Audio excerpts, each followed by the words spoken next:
Hi, welcome to the Market Alert for Friday, the 9th of May 2025. So let's have a look at the news headlines following yesterday's so-called trade tariff deal that was supposed to be good for the UK and Trump. But let's have a look. Markets soar as Trump says better go buy stocks now. If Powell cuts rates, it would be like jet fuel. It certainly would. And it's probably the reason why he's held back during Wednesday's FOMC meeting minutes. US stocks gained and the dollar strengthened amid trade optimism following the US-UK agreement and President Trump's comments on China. Stocks closed off today's best levels amid reports that President Trump is pushing for a new top tax rate on the highest earners. So that's what took the wind out of its sails, and that's never going to happen. Risk on trade as tariff optimism grows, and we'll read more about the details of the trade deal in a moment. But yesterday, Trump and Starmer tell Sky News that a UK-US trade deal is just the start. So I thought, well, let's have a look, see what ChatGPT has got to say on all this. I thought, instead of me reading everything, let's see if it was a good deal or not. And this is what it says, that the mini deal is good in that it delivers targeted job-saving relief for Britain's car, steel and farming sectors. So nothing's changed there then, even though we proposed it. And defends key red lines on standards and digital tax. So nothing's changed there then. However, it falls short of a full free trade agreement. Right, nothing's changed there then from his proposals. The 10% tariff still applies broadly. Services and many non-tariff barriers are untouched.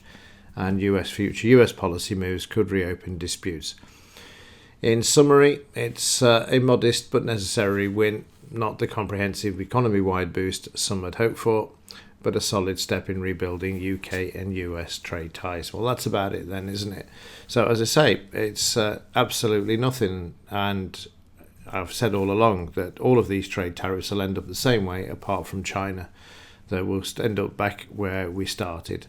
So it's more grandstanding than anything else, isn't it, by Trump? But as I say, I just cannot see by July that you're going to see 145% tariffs on China, etc., because the markets will implode, the Fed will have to print, they'll have to cut rates, unless that is the objective.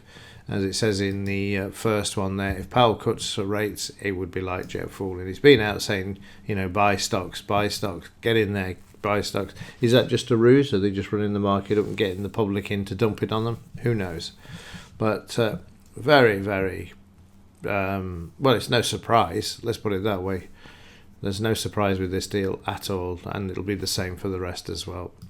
Anyway, economic news, back to this for today. Bailey speaking today, and of course yesterday he cut rates, didn't he? We went down a quarter of 1%, which was already baked in, as they say. So again, that wasn't great news or any surprising news for the markets. It would have been had the Fed cut rates on Wednesday evening, but of course we know the answer to that as well. Right, let's have a look at the market's reaction to all of this nonsense and kick off with the Dow.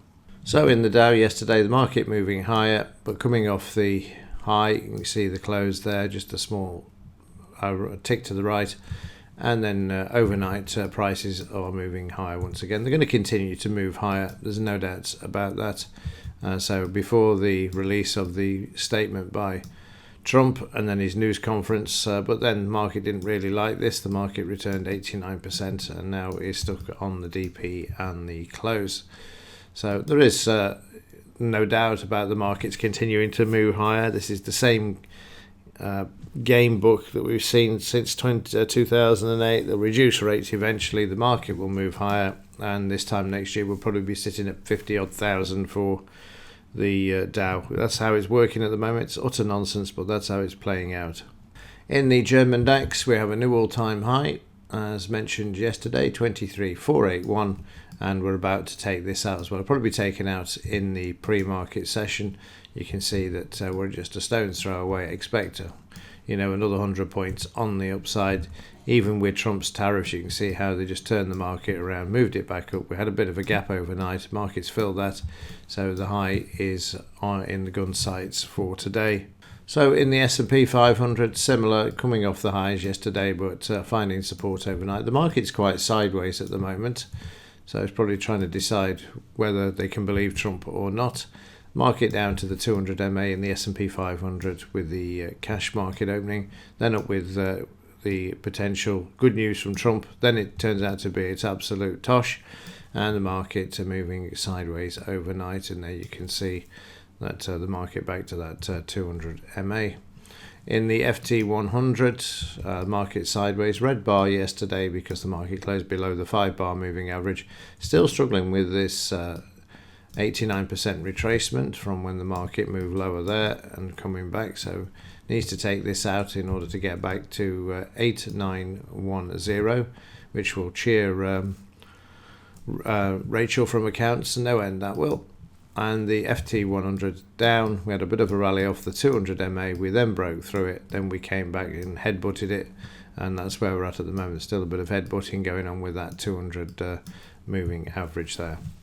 So in the US dollar, good news for the dollar yesterday. Of course, temporary one. And the market starting to show its real concern overnight that maybe it's not a good deal after all, and then the market starting to come down. Let's have a look at the metals reaction to this, and kicking off with silver. The market sideways, it's making lower highs. It's Friday, expect 31.50 to be tested today. Smackdown Friday always seems to be a thing. If you go back and check most Fridays at the moment, silver gets slammed to the downside. And there you can see yesterday's reaction, bang, straight down yesterday morning. Market managed to rally back, and then it came back and retested several times, and now it's struggling to close above the DP and the close. So like I say, if we go back to the daily chart, we're heading back down to the 200 MA, I would have thought, during today. Meanwhile, in gold, also struggling yesterday as well, as the risk, so to speak, disappears.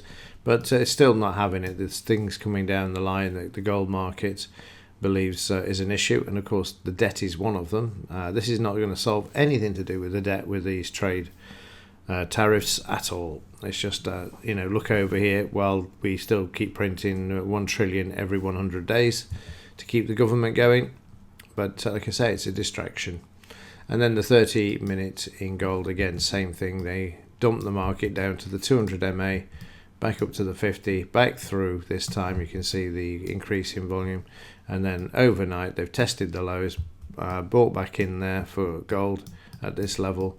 And now we need to see prices break through that 200 MA on the upside. But let's have a look at the gold-silver ratio. And in the gold-silver ratio, yesterday it was moved lower because silver didn't lose as much in percentage terms as gold did. So we actually dropped back to 102, but again, that's now starting to move higher because gold found support and it's smackdown Friday for silver. Let's have a quick look at yesterday's trades in the 2-minute DAX. So in the pre-market session in the German DAX, you see the market moving lower. The 200 MA is a bit of a problem. Doesn't matter though, as soon as the cash market opens, we drive through this area and then we bring the market back, and then we get to this retracement here, and you can see there the market didn't stop there. They just spiked the market down and then reversed prices back to the upside there, which you can see sideways move within a 50-point range until the market breaks out here. You can see that there as we head back up to the high, because the market's always looking to take out the previous day's high. Got to the high, and of course created a new all-time high yesterday as well. A couple of losing trades there. This bar here, this one just there. There was a buy, took it out, and then there was a sell, and then the market reversed and moved higher there. You can expect this with something like a major announcement, that you get that bit of volatility, but it's unusual to get it so close and consecutive there. That's a rare event. So the market then putting in the all-time highs in the German DAX, and then the market sells off beforehand because it was released that this wasn't going to be the final trade deal. This was just a taster of what was to come. So there was a lot of hoopla over nothing, as we've already seen. So the market then moving back to the upside again on the buy signal, back to the R1 and the 200 MA, which you can see there in the market then coming back down. And that was yesterday's main session. Then into the evening, obviously prices moving back to the upside. And say we've got that new all-time high in the German DAX. But let's have a look and see what's happening overnight. And as we can see, we're above the close and the 200 MA at the moment. And if we just squeeze the chart, you will see that high is just above there. It's not that far away at all. Expect a new all-time high in the DAX today. Right, that's it for this one and for this week. So have a great weekend. And as ever, thanks for watching. See you in the next one.